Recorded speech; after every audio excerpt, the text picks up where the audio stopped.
Renzo, I want to start this episode of Just a Spanish Phrase by actually commenting with you a news that I read in our host podcast, News in Slow Spanish Latino Advanced, Ooh. because I think it ties perfectly to our expression of the day. News in Slow Spanish Latino Advanced. That sounds like a fantastic program. It is with a great host. Oh, yes, I suppose. But that's great. So this is from a story that we're doing this week, next week, sometime soon. Yes, this week. So it's a tie-in to our It main is because podcast. it's a fascinating story that made me think of the fascinating expression that we're going to comment today. Fantastic. So this is just a Spanish phrase where we jump in, dive in, dig deep. Just said the same thing 3 times on the Spanish idioms that we find so fascinating. Expressions that you can hear on our main show, News in Slow Spanish. But here in English, we sort of break them open, talk about their origins, talk about their uses. And today, Maria, you have what phrase? Well, here's the thing. I'm not going to start with this phrase. I'm going to start with the news story, and then you're going to try to guess which phrase it can relate to. A riddle. A riddle. I like it. So the story is that Isabel Presley, who was in a relationship with Mario Vargas Llosa. So Mario Vargas Llosa, as you obviously know, is a Peruvian author. He is Nobel Prize winner of literature. He is an amazing novelist. He was, because he recently passed. And he was married all his life with his wife, Patricia, I think is the name. And then at some point, he left her to be in a relationship with Isabel Presley that ended after, I think, 7 years. And he went back to his wife, and he spent the last years of his life in peace and serenity until he passed not too long ago. Not too long ago, very recently. Yeah.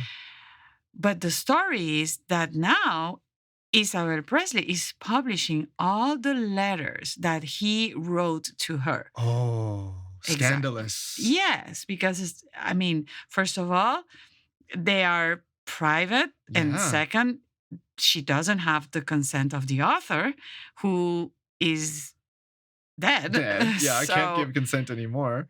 Okay, so that's the story. What do you think the expression is tied to that? So scandalous. Okay, so the expression, I think I've got it.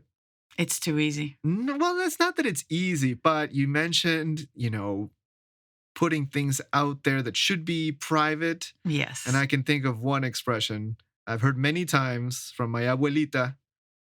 La ropa sucia se lava en casa. That's exactly it. Ding, ding, ding. Did I get it? You did. Yeah.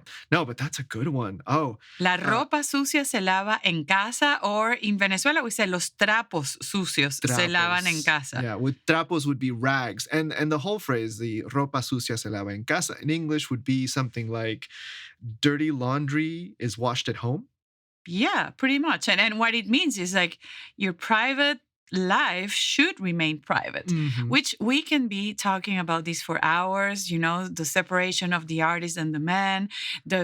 Isabel Presley has the right to make public that private matter? She says, hey, those are my letters. Exactly. I can do with them what I want.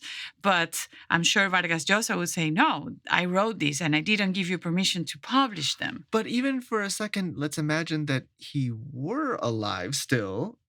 She could still do it. It would cause a stir. It would cause conflict, but she could still do it if they're her property, right? She probably would, which made me think I watched an amazing documentary series, 4 episodes on Netflix this weekend about Juan Gabriel. Listeners, if you haven't heard of Juan Gabriel, to me, he's like the Elvis Presley, the Freddie Mercury. He's huge. I love him so much, and I have always loved him. It's true. Do yourselves a favor. Look up Juan Gabriel if you haven't, and just listen. He's the ultimate showman. Singer, composer, and he's nobody in Mexico doesn't know about Juan Gabriel, and mostly in Latin America. He's huge. He's super famous, and I'm so happy that Netflix is now doing a show about his life. But here's the thing. Juan Gabriel was evidently gay, and people got obsessed with like his private life. It's like, no, his private life is his private life. Like, live. Yeah. And it's very interesting because at some point, the only time one journalist actually asked him openly, Juan Gabriel, are you gay?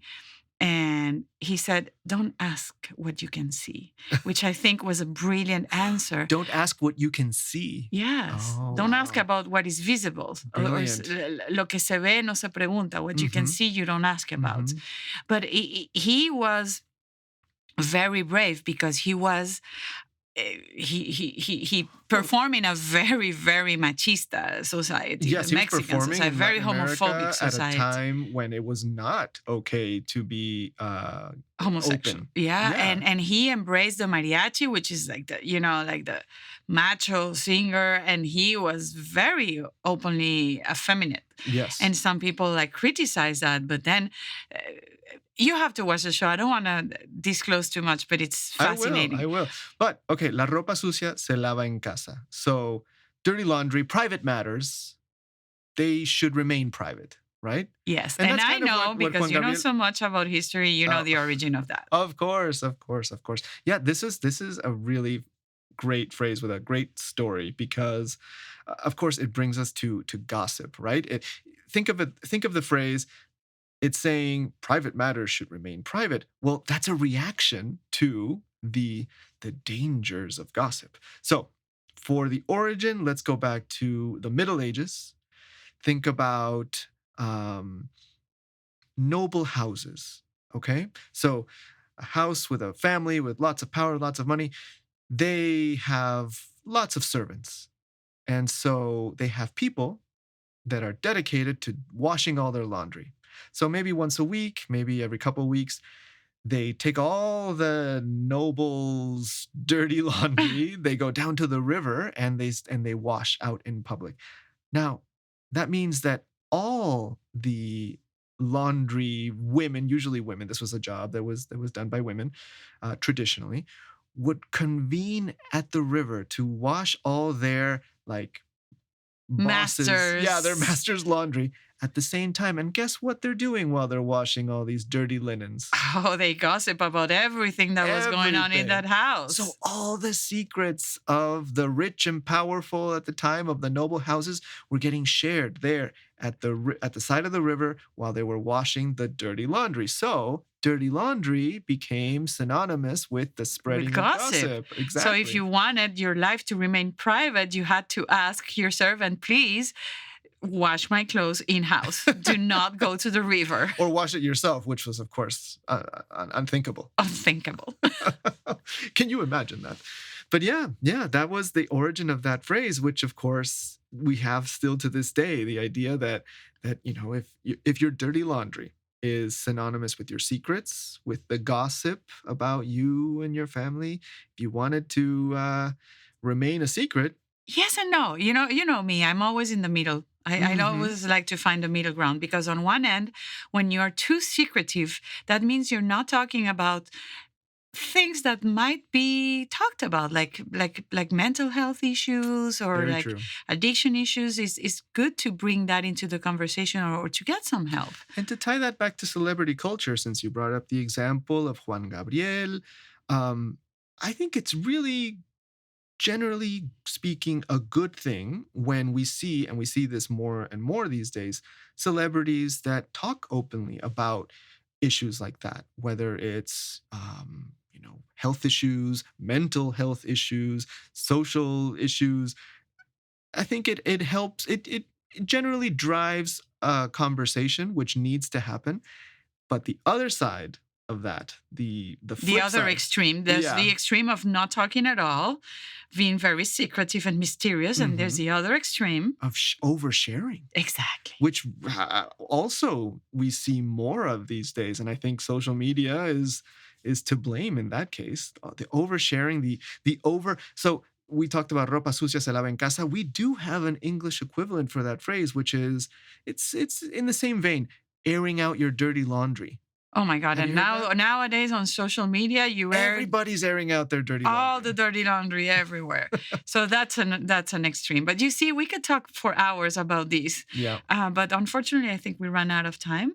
But that's okay, because if you're listening to this episode right now and you like this phrase or any of the other phrases that we have featured here in Just a Spanish Phrase, and you want to talk about them some more, well, all subscribers to News and So Spanish can join the conversation in rooms. Where actually, usually Renzo and I attend Yeah. some of those rooms. You can talk with us. You can create your own rooms. And it's only 5 participants per room. So we make sure everybody has the opportunity to speak. And if you're too shy to speak, you can participate as a listener. Yes. So go practice your Spanish there. Use one of these phrases that we feature on Just a Spanish Phrase. And of course, just keep tuning in to hear more interesting Spanish idioms. Adios. Bye bye.